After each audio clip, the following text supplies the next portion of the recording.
Welcome back to U.S. Farm Report this weekend. Darren Newsom, Tommy Grasafi joining us.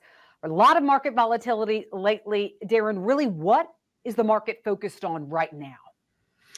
I think the biggest picture right now is just kind of closing out this incredible 2021, and since we're in December now, that's basically the first month of summer in South America. So obviously, weather is now a key issue again. What's it going to do in Brazil, Argentina? How are those soybean and corn crops going to look? And that's really, I think, where the focus is going to be. What does each day's weather forecast bring? Certainly seeing it play out in soybeans this week. Corn, not quite as much, but I think the focus is going to be now on South American weather and what those crops could turn out to be later this summer. Tommy, it seems like there's a lot of things outside of ag that has been impacting things like wheat and corn and soybeans lately. Does that change as we head into 2022, or some of these things like announcements that come from the Fed and watching some of these variants? Do you think that continues to headline commodities next year?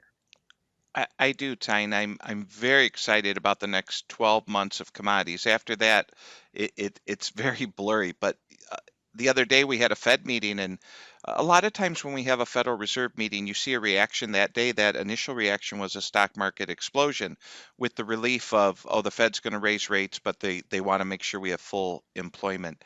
But as you see other countries around the world, the other day we had a surprise rate increase in the UK. And so the UK is almost on lockdown and they raised interest rates. For 2022, although I'm a grain trader, a grain broker, I will be keeping a big eye on interest rates. Watch the 30, the 10, the 5, the 2s, the Fed funds rate, and watch how these trillions of dollars that are trading at negative rates start to come positive.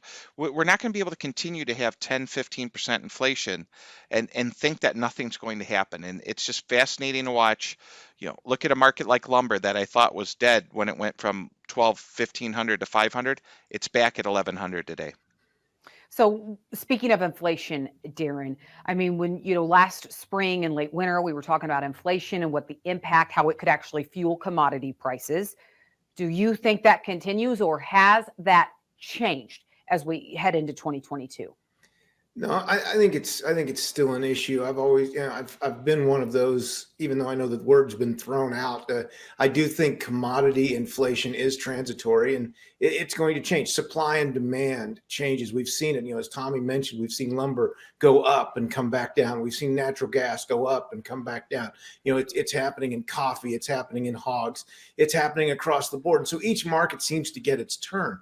So I do think we're going to continue to see this play into at least the early part of 2022. But, again, Tommy mentioned a lot of what's going on with the Fed, but the dollar still seems to be acting like it may be trying to establish a major top. And so if the dollar starts to weaken for whatever reason in 2022, does that light another flame underneath the inflation talk, keep it going longer than what we might have thought? So I think there's a lot to play out in 2022.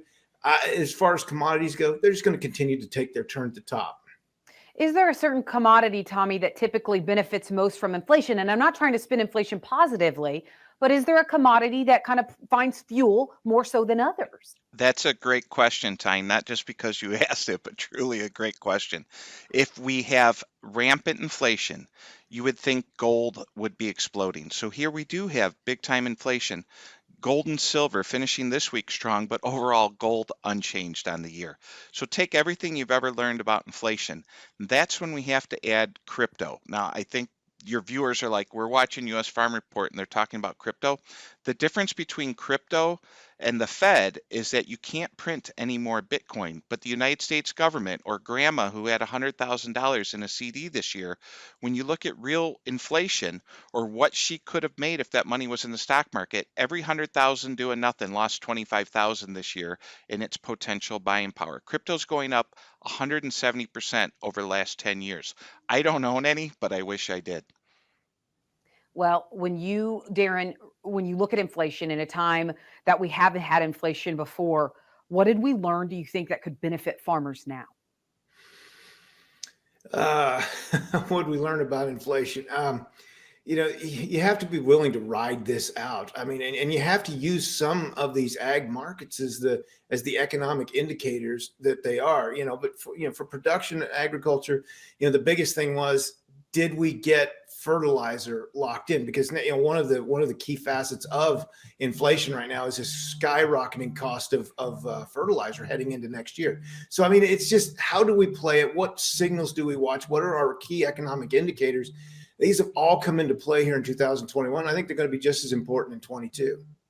All right. So what commodity are Darren and Tommy the most bullish on as we head into 2022? We're going to ask them that later on US Farm Report. So stay with us.